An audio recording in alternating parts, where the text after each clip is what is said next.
There's things that coaches need to do first. I have no issues with the way the players are approaching everything. They work hard, they prepare hard, they practice hard, they play hard. They've given us the effort on the field. You can see it as well as I do. Us coaches need to put them in a position where they can have success and win games. How do you get that to the point where they're playing smart? Because they are playing hard, but it seems to be that playing smart is where it's kind of let you down maybe at occasions in the last few weeks.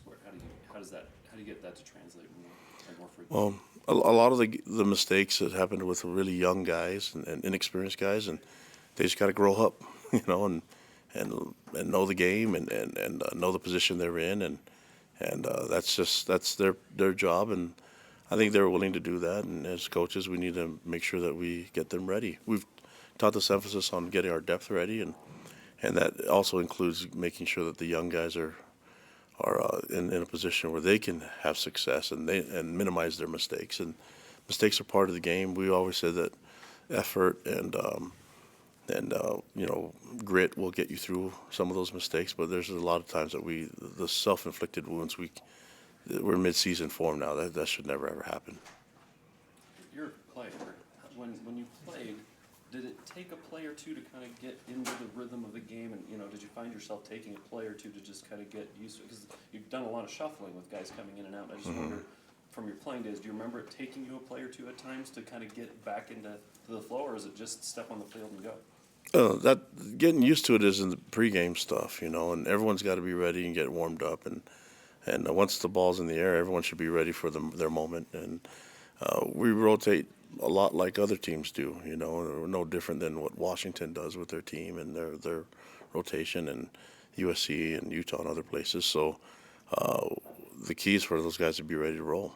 And that's when I played. That seems like so long ago. If you're trying to draw comparisons from back then, we're all in trouble. That's I think there's some cool principles that carry over, but the game's different now than it was back then. And if you look in even high school, the kids are much bigger and faster and stronger now. And we just have to adjust to the times. And for me, I'm just still focused on what we can control, and that's minimizing mistakes, make sure that we play fast, and I do everything we can to get wins. Is the training staff giving you a timetable on Zach's return? No, they've given me like a window, and I don't talk about injuries unless they're season ending, and this one isn't. So, sorry, guys. Last question. Tried to sneak that one. Yeah, I noticed that. It wouldn't be a Monday if you didn't do that. Yep, there he is. Anything else? Trying to do whatever you can You to had upset mentioned me. that you're focused on getting your third win this weekend. Is there a sense of urgency for that win? There's been a sense of urgency every week, and that's I think. Is this one sort of like make it or break it? No, I don't. No, this is this week, and we just had an extra week to prepare for it. But I don't think like that. I think of just trying to what the make it or break it for me is that we need to play our best, and we need to see improvement, and that's what I control. And I'm saying it to you, but I should be looking in the mirror. So this is stuff that I'm urgent to get fixed, and I think the players deserve it and the fans deserve it. So I'm looking forward to making it happen. Thank you. Thanks, guys. Let's go. Here's Kyrus calling it up.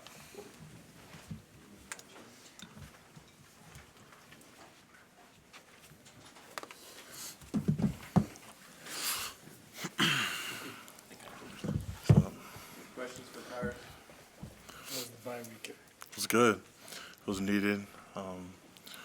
Getting our legs fresh for this week, so it's been good.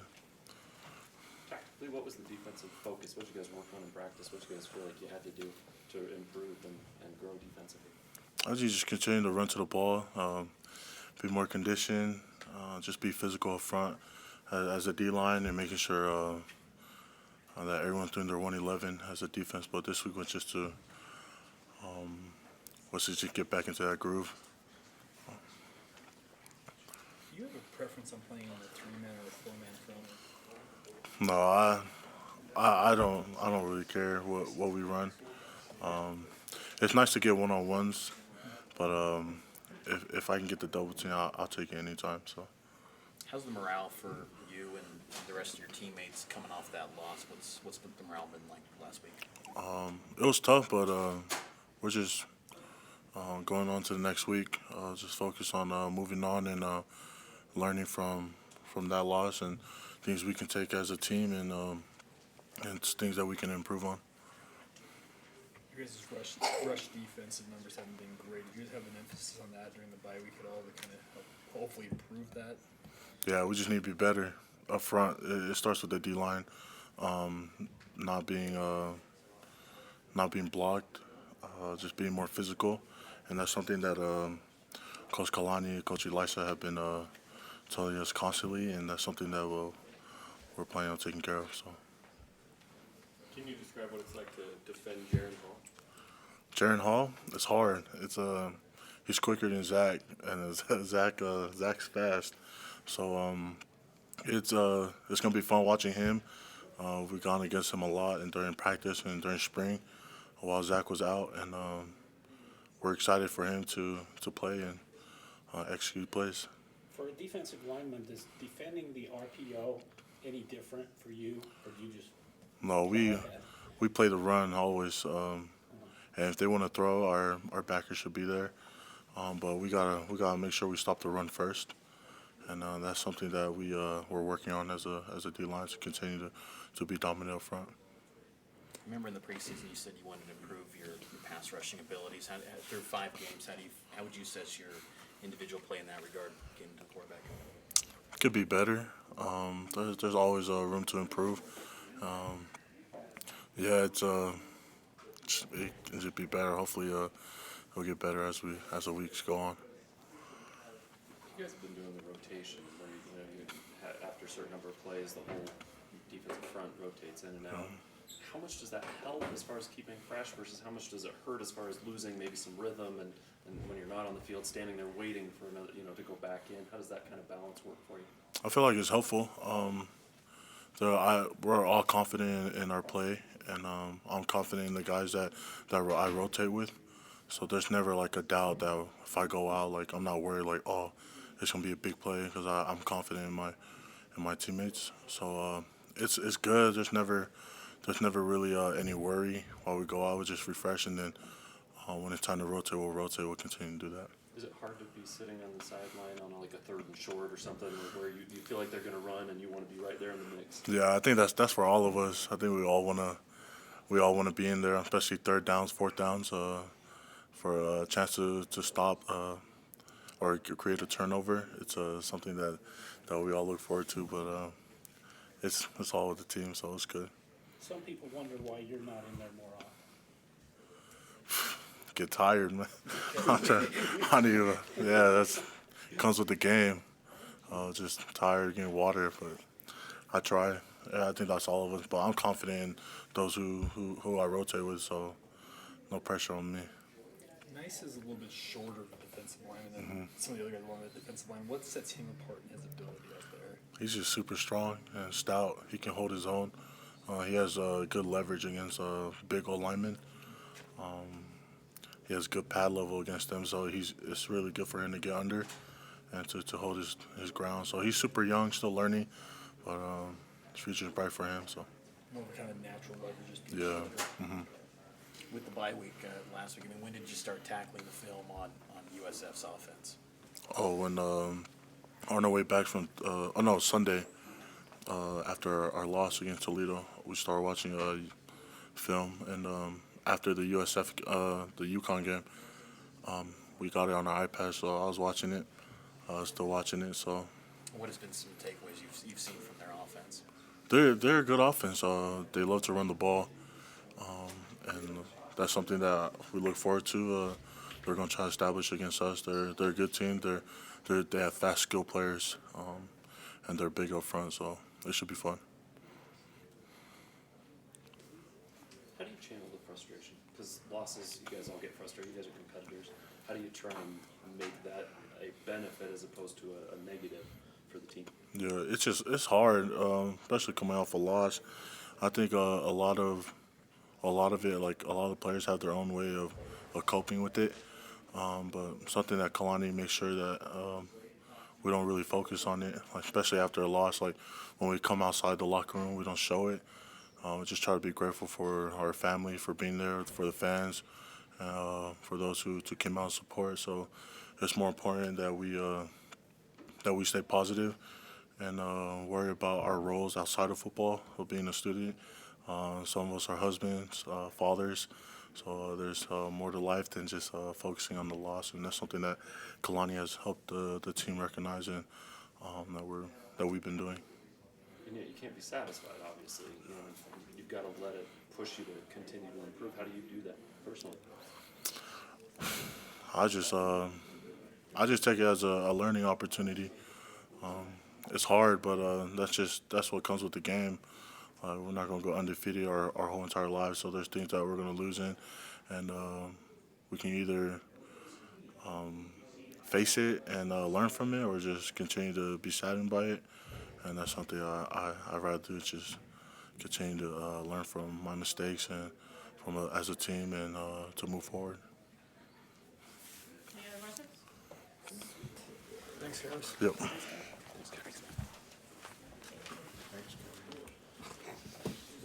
Thanks, Caroline.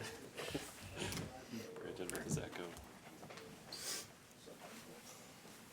So, For Emmanuel? On the hot seat? yeah, What's been the offensive focus over the last week now as you guys have gone through this bye week? just keeping focus in what we do. Just because came off a loss doesn't mean that our stuff it still doesn't work or anything like that. So just building confidence back into what we do and just getting better at everything we do. How close do you feel like I heard you came in this year and learned the offense. And how close do you feel like having those consistent strings where just everything's working? They just need to have like one game where we just blow the team out and just score a bunch of points, and then I feel like after that, we'll probably get rolling. How do you feel the bye week has helped you not only regroup physically but also mentally and just sort of get yourselves in check? It's helped a lot because now we could get a head start on USF, so I think that's big time. So that's one of the main things the bye weeks helped with us because they had to play a game that wasn't us, and we didn't have anybody, so we started watching a lot of film early so we could get a jump on these guys. How quickly do you move on like that when you have 2 weeks between games from learning from the past but also looking ahead? Kairos was saying USF film was on your guys' iPads, but that's Sunday after. Yeah. But do you take maybe an extra day and go, all right, let's make sure this doesn't happen again and kind of reevaluate things and that kind of thing? Or? Yeah, for sure. You always have to watch the film and learn from it. But we all, like a lot of us like to live by 24-hour rules. Like after 24 hours, we can stop feeling sorry for ourselves, and even if we won or lost, we got to move on to the next opponent because they're waiting for us. So the day after we just watched film and learned from our mistakes and knew what we had to fix. We corrected them and we moved on. As a running back on that RPO system, do you have to kind of get a feel with the quarterback as far as when he's going to pull it, when he's going to give it to you, especially with the quarterback change? Is there some adjustment that has to go on?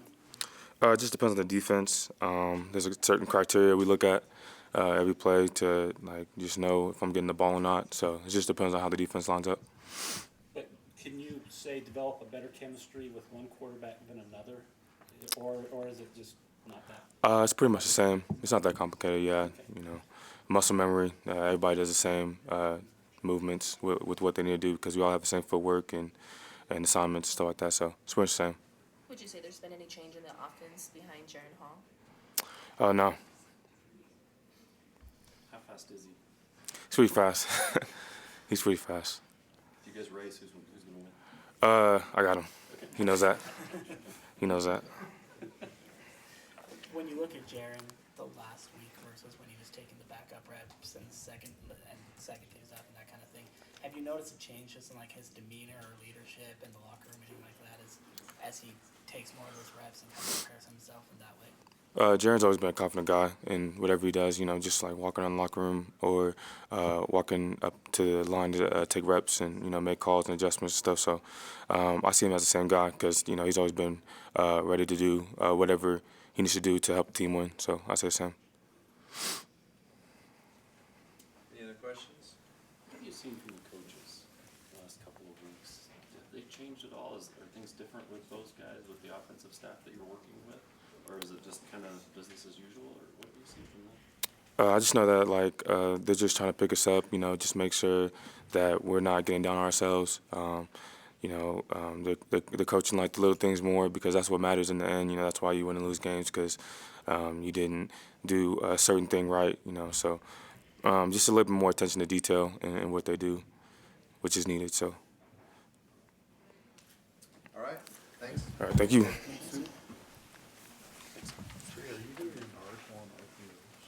What does that stand for?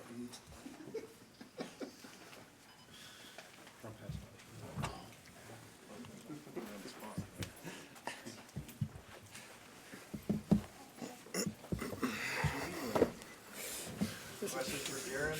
How's it feel to be sitting here, starting quarterback going into this week? Yeah, good. I'm ready to go play. Show what I can do, and just go get a win this weekend. Looking back, you get all those reps in spring ball throughout the offseason with Zach recovering.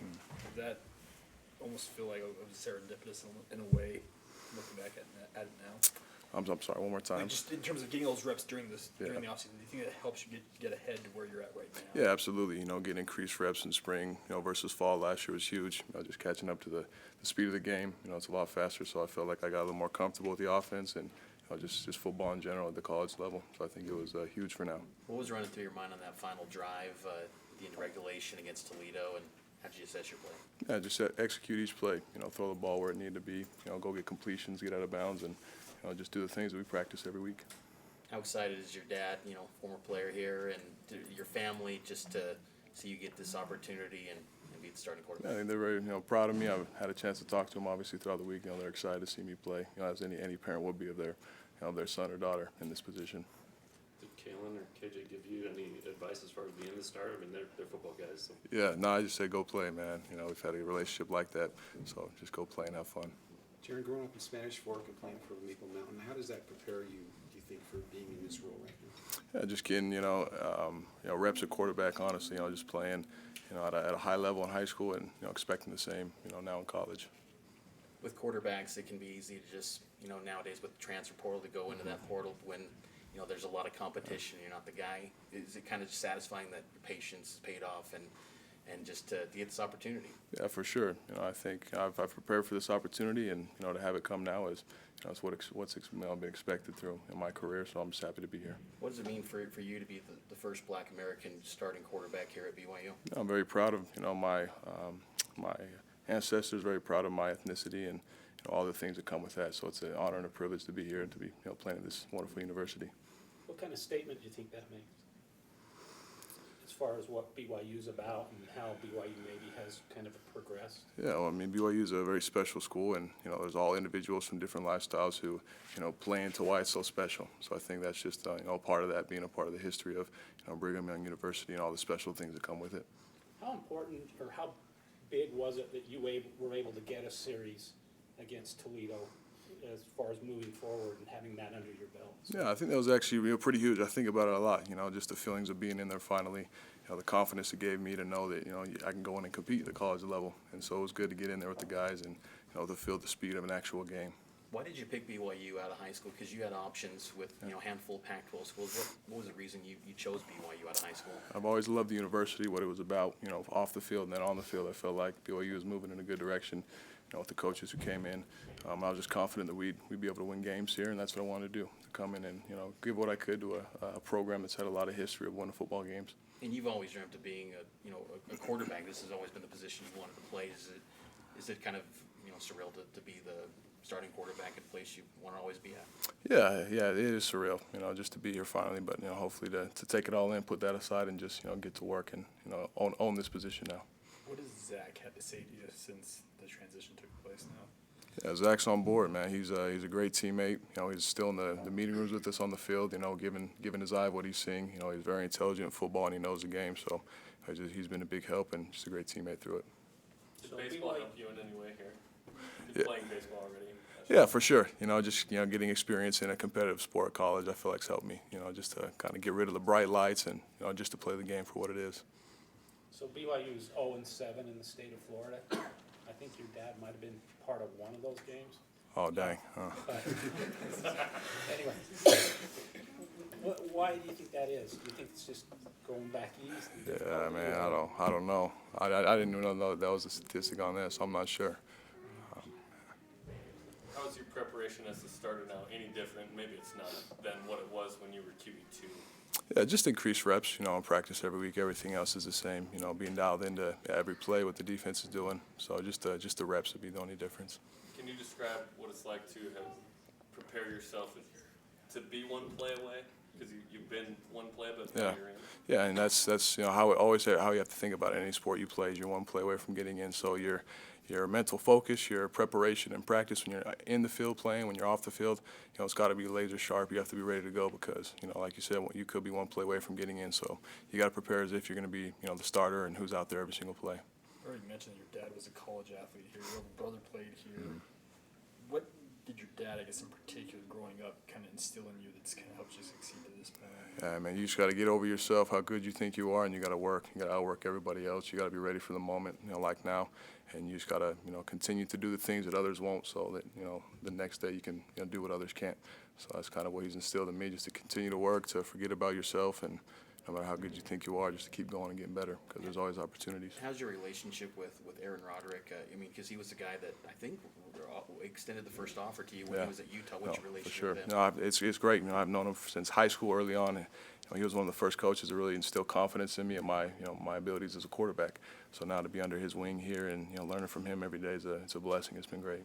Since day one, your teammates have praised you for not just what you do on the field, but as a teammate. What does that mean to you to have the confidence of and the support of your teammates like that? Yeah, I think it means that I'm, living as my parents have taught me to do. I think the things you do off the field are far more important, and they contribute to what you do on the field. So, just being the best I can around my guys, being a good brother and a teammate, always putting them before myself, and trying to be the best I can with them is huge. And like you said, it contributes to the field and your relationship out there. Last couple of questions. How do you feel you fit in this offense as it's currently constructed? Great. I mean, it's what we run for a year and a half now, and I've gotten comfortable in it to be able to to do all aspects of what we do on the field. So I'm excited and ready to see what we do this week. Every quarterback dreams of throwing that game-winning pass. Yeah. You've had one opportunity. How much have you looked at that, and what did you learn from just that particular moment? Because that's kind of the pinnacle, that type of a moment, that type of opportunity. And you just learn to make plays when you can, and honestly, just moving forward to South Florida to put into play what we've learned. So. What have you seen from South Florida on film? They're a good defense. They're a great team. They got good athletes. They're well coached, and we're going to have to execute well. We're confident our coaches will have a good game plan for us, but we just got to go out there and do our job every play. Keep things simple and just make every play we can. Do you pride yourself on your film study and the work you put in behind the scenes when no one's watching? Absolutely. I mean, that's where all the magic happens on the field. People see what you do, on TV and when you're playing, but the real work happens behind the scenes. How much time you put in the film, understanding what the defense is doing. So that's a huge part of what we do. Is especially in our quarterback room, is spending hours on film and understanding what's going on. Anything else? Do you feel you have an advantage this week going against USF when you only have 7 passing attempts in your collegiate career to this point, thinking they don't have much film on me? I haven't really considered that. I'm just going to go play and expect that they'll run the defense they've been running, and we'll just go execute. All right, thanks. Thank you. Thank you.